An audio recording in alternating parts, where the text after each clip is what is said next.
Hey everyone, hope you guys are doing well.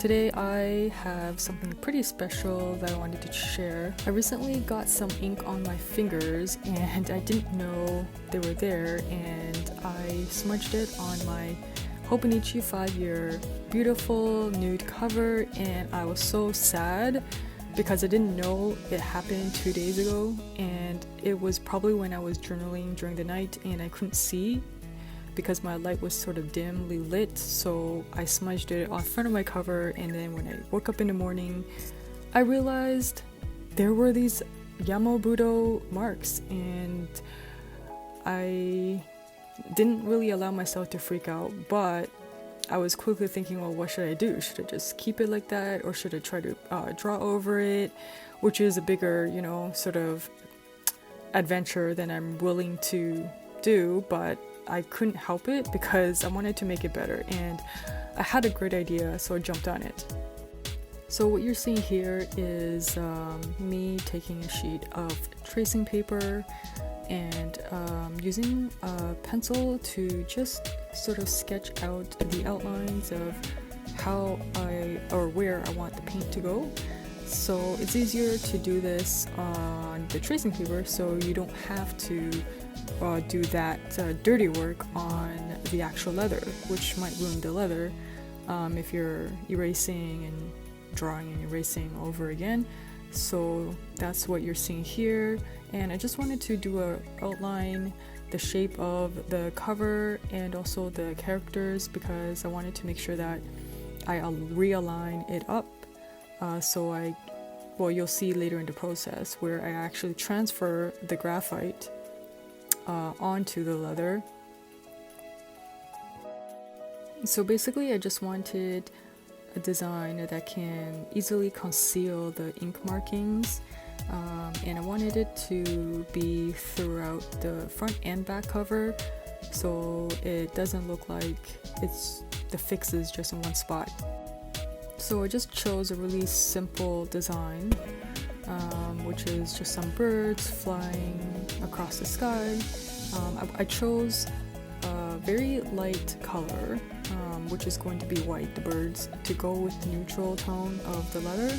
And that was really important in my decision process because I wanted it to complement the nude natural leather.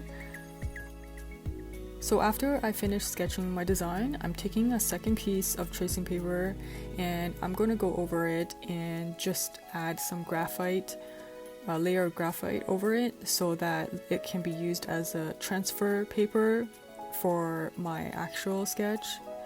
So I'm just going to take that layer of graphite, the second piece of tracing paper, and then lay it underneath my first sketch, and I'm going to press down hard onto the first page and just outline my artwork so that the graphite is going to be transferred onto the leather.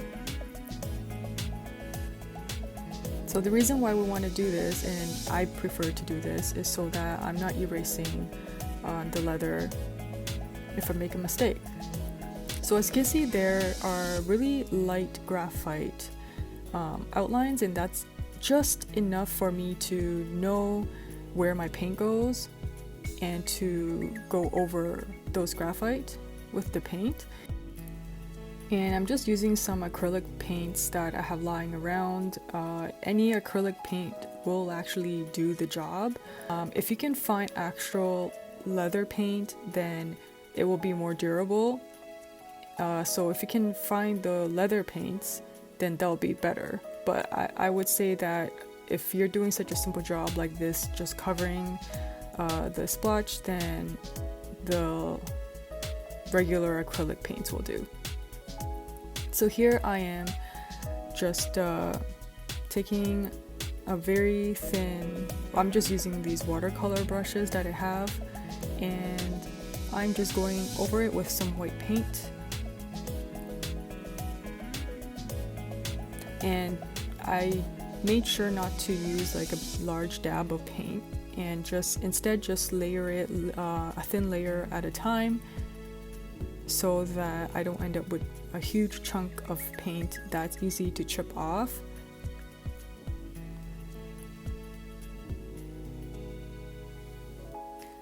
So basically I am going to show you my whole process, but don't worry, I'm going to speed it up so that this video is not going to be 1,000 minutes.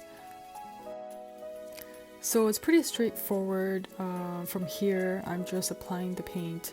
The most important part of this is basically coming up with a design that it can be timeless for yourself, because it is a 5-year journal, and also choosing the right colors to complement the neutral leather, but a color that you want, that you can see yourself using and looking at every day.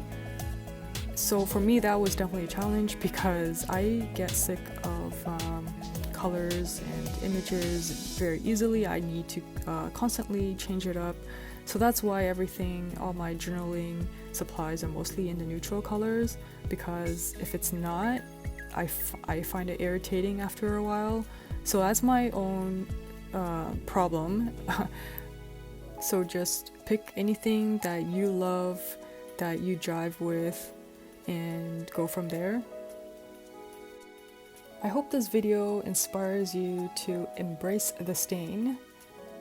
Be sure to use the hashtag #EmbraceTheStain if you do end up creating your own artwork.